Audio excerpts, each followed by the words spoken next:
Mothers, when one of your children is wounded or hurt in some way, you don't generally robe yourself in your majesty and go thunder at them. You go and you gently comfort them. You find out what's wrong. You see how you can help. You try to bring comfort. Why? But why doesn't God do that? But He does not do that. He comes in all of His glory to make it clear, you see, that He has not come primarily to comfort Job. He's come to admonish him. He's come to rebuke him. And that's how the speech begins, verse 2. Who is this that darkens counsel by words without knowledge? That is not a promising beginning. Who is this that darkens counsel by words without knowledge? Job, you don't know what you're talking about. Who are you?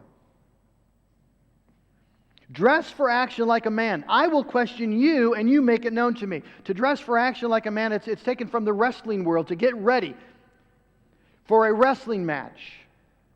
God is going to enter into a contest with Job. Job has been asking him to, in a sense, challenging him to. And now it's clear, God tells him the rules. Right? I will question you, and you will answer me. God isn't there to answer the questions. He's there to ask them.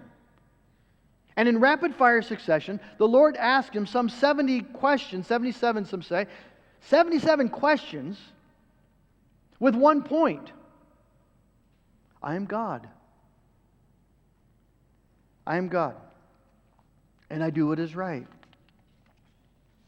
And so let's look secondly at the test. Verses 4 and following. Where were you when I laid the foundation of the earth?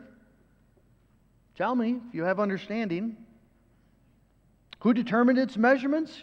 Surely you know.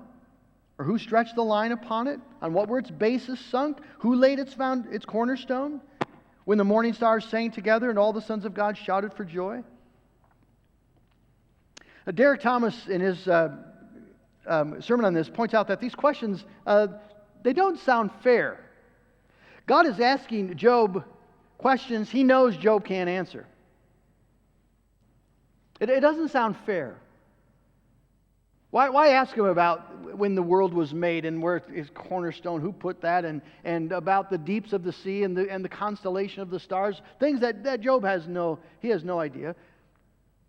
And even more, it doesn't seem relevant. Job is grieving.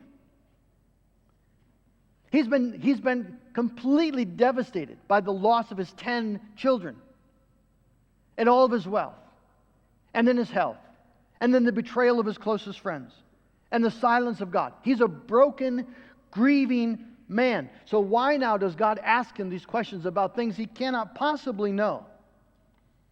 How are any of these questions relevant to the issue on the table? What about the pain? What about Job's pain? Doesn't his seemingly unjust suffering deserve a forthright response? Why doesn't God answer the tear-filled, heartbroken questions, pleading questions of His child?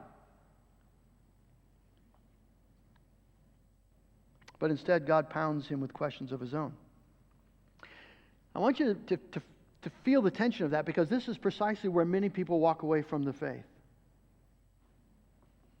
The primary reality in their mind, the issue on the table, is their suffering, their pain.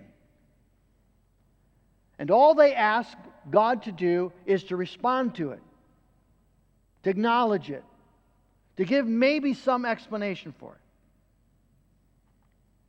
And if He doesn't do that, if He will not do that, well, they will have nothing more to do with Him. What good is that God? Some of you have been tempted to do that. In bitterness, because of your grief and God's failure to respond as you'd hoped and expected. Others of you will be tempted to do that.